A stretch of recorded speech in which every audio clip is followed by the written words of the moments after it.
మట్టితో నిన్ను చేసి చిట్టి మండపమేసి అడవికి పోయి పూలు పండ్లు తెచ్చినం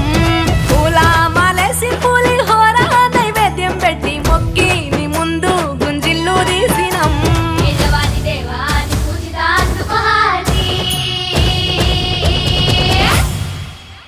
గజనన గణపతి గజముకుడే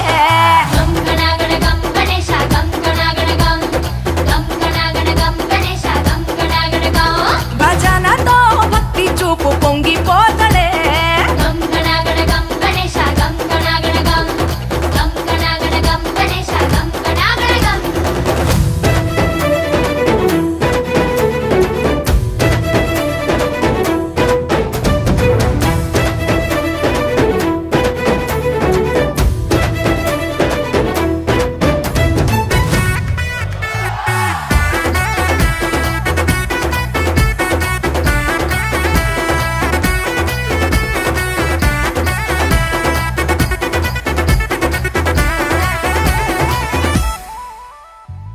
సినుకమ్మ కురిసిందో సిందేసేటోళ్ళం మాసేను సెలకల్లో